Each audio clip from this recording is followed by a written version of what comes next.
Hi all. Let's begin with this question.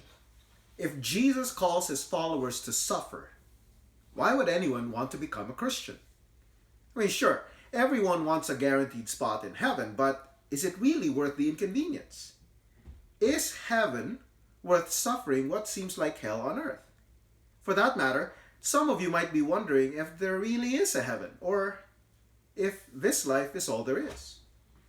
You're not the first to wonder, but let's recognize this. For Peter and for Peter's audience, these questions were not simply a matter of idle curiosity. Peter and his audience were suffering for following Jesus Christ, and they were facing the real prospect of being put to death for their faith. So to help them stay faithful as they suffered, Peter tells them, "For to this you have been called, because Christ also suffered for you, leaving you an example so that you might follow in his steps. He committed no sin, neither was deceit found in his mouth. When he was reviled, he did not revile in return. When he suffered, he did not threaten, but continued entrusting himself to him who judges justly. He himself bore our sins in his body on the tree, that we might die to sin and live to righteousness.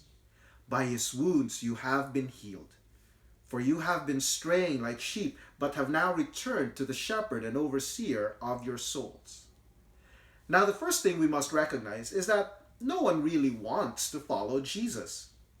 Peter recognizes our sinfulness when he describes his reader's former condition as straying like sheep. Peter is saying that we are rebels who have no desire to be under God's authority.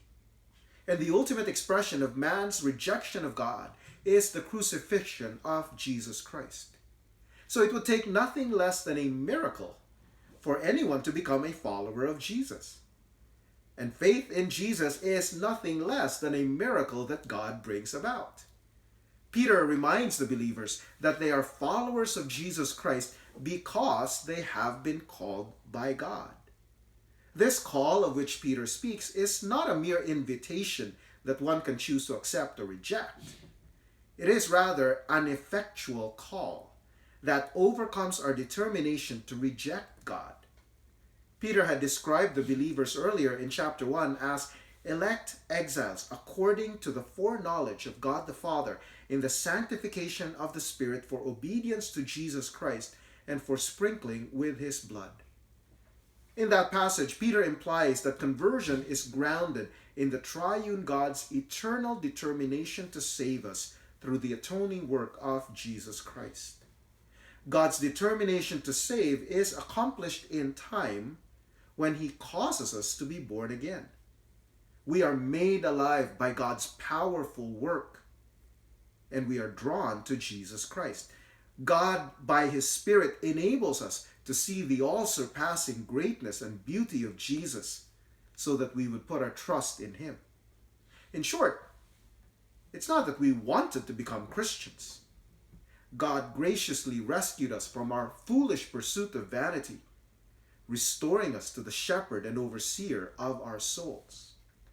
Second, realize that an integral part of being drawn to Christ is recognizing the condemnation under which we live. Peter reminds the believers of the danger they had escaped by telling them that Jesus' suffering was on their behalf. No matter how nice you and I are, we are all in mortal danger because we live under God's righteous wrath. And don't let anybody fool you into thinking that God is so loving he would not punish sin or punish eternally.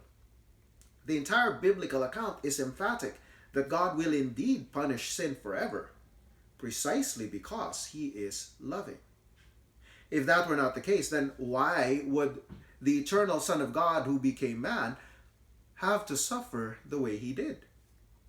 That the infinitely precious person of Jesus was reviled, suffered horribly, and died to satisfy God's justice signifies that those who do not run to him for refuge will bear the eternal judgment of God. But what if you decide that the cost of following Jesus is just too great and that you'd like to turn back? Well, that's precisely why Peter wrote this letter and why he reminds believers that Jesus himself bore our sins in his body on the tree, that we might die to sin and live to righteousness. He is reminding believers that there is no turning back, because Christ not only died as our substitute, but also as our representative. That is to say, in Jesus' death, we died to sin, and in Jesus' resurrection, we are given new life. In other words, the salvation that Christ accomplished is a total salvation that not only delivers us from the condemnation of sin, it also delivers us from the bondage of sin. So a genuine believer will never turn back from following Jesus. There has been a radical change. We have been returned, we have been reconciled to the shepherd and overseer of our souls. And yes, a pig might return to mud and a dog will return to his vomit. But a genuine believer is neither a pig nor a dog. He is, according to Peter's metaphor, a sheep who has been rescued by God and who is being kept by the power of God for a salvation ready to be revealed at the last time. Prone to wander though we might be, our shepherd will never allow us to be lost. A genuine believer might go through periods of discouragement that might lead her to consider turning back. But the change God has brought about in her heart means that she will never definitively turn away from a life of righteousness to a life of sin. At the same time, the power of God will continue to sustain her faith so that she will not give in to despair. In much the same way that God sustained Peter's faith and kept him from giving up after he had denied Jesus 3 times. Last but not least, Peter points us back to Jesus' suffering on behalf of his people because he means for Jesus to be the example for believers.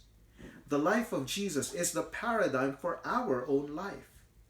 His death and resurrection continues to compel our obedience and faithfulness. His love, incomparably manifested on the cross, holds us transfixed so that we cannot but love him back, because our hearts have been transformed to respond rightly to him and to his love. And ultimately, this is why believers persevere in the face of suffering.